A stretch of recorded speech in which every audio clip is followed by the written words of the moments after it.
Sveiki, čia Gintarė iš Tavo Sveikata LT. Šiandien noriu pakalbėti apie gliukozės kiekius kraujyje.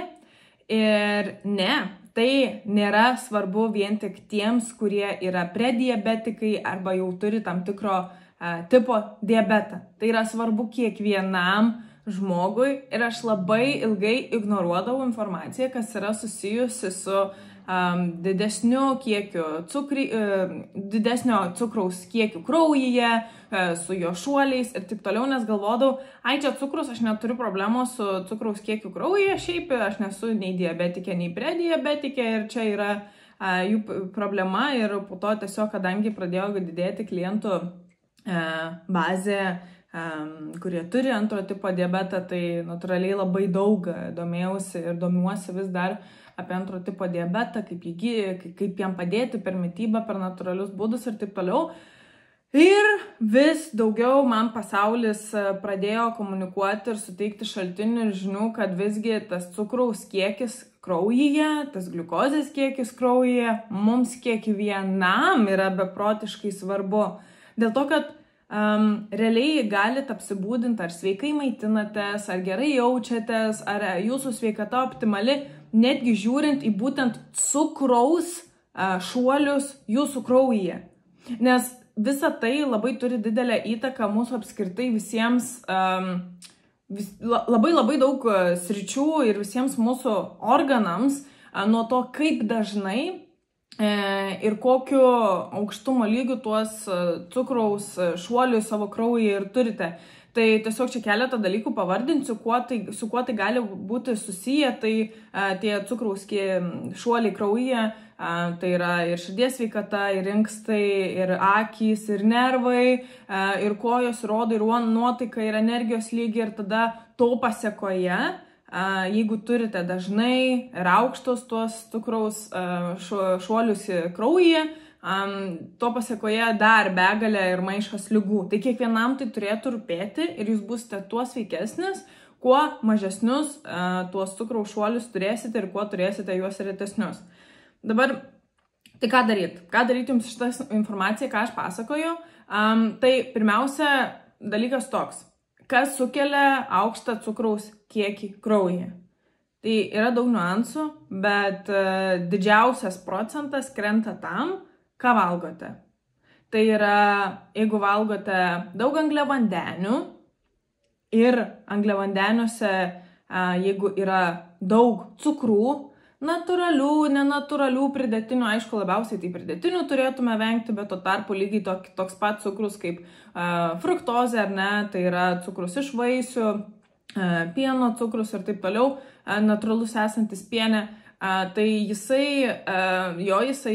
visi šitie dalykai yra natūralesni, bet jie irgi lygiai taip pat kelia cukrų, nes organizmui nėra per daug didelio skirtumo, ar duodate perdirbtą cukrų, ar duodate fruktozę. Abu dalykai, jie sukelia cukraus kiekį kraujyje. Tai realiai vienas iš dalykų, kaip mažinti kiekį tų visų šuolių, tai yra apskritai mažinti angliavandenių suvartojimą, mažinti įvairių cukrų suvartojimą, ar ne, vengti maisto, kurie turi pridėtinio ir nereikalingo cukraus, bent jau, čia minimaliai.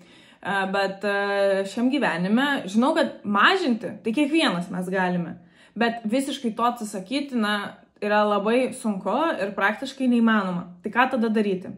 Tai čia turiu du labai paprastus, žemiškus patarimus tam, kad jūsų tie cukraus šuoliai kraujyje nebūtų tokie aukšti. Kad visas tas cukrus jisai būtų labiau palaipsniui išsidėliotų laike jūsų kraujyje. Tai ką daryti? Pirmiausia, kai pavalgote, turite eiti nesėdėti, nemiegoti, o judėti. Tai realiai geriausia yra, jeigu pavalgius, jūs iš karto einate pasivaikščioti 15-30 minučių. Tai čia idealiu atveju. Jeigu jau visiškai ten gyvenimo ritmas netinka tam, kad pavalgyti ir eiti pasivaikščioti, pajudėti, tai skirkite bent jau 5 minutes po valgio pajudėti. Tai visiškai sumažins, ne visiškai, bet labai stipriai sumažins jūsų cukraus išaugimą tuo momentu po valgio. kiekį kraujyje. Tai čia vienas dalykas.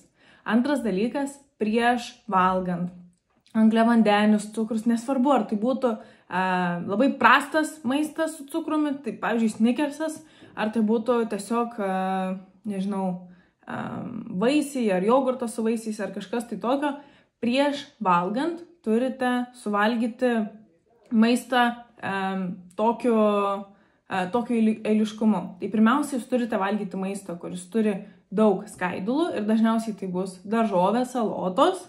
Antra, jūs turite valgyti baltymus, tai dažniausiai tai bus mėsa, pupelės. Ir tik tada valgote tai, kas lieka lėkštėje. Tai yra riebalai ir tai yra angliavandeniai. Tokiu būdu baltymas ir skaidulos jūsų kūne sukurs tokią kaip ir apsaugą, kuri neleis tam cukrui sukelti tokio didelio šuolio ir streso jūsų kraujyje.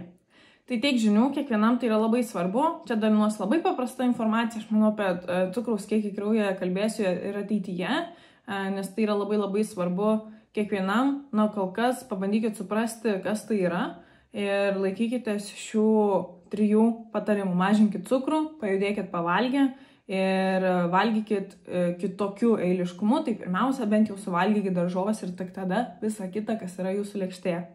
Čia Gintarė iš Tavo sveikata.lt. Ačiū labai, kad žiūrite ir aš jūs myliu.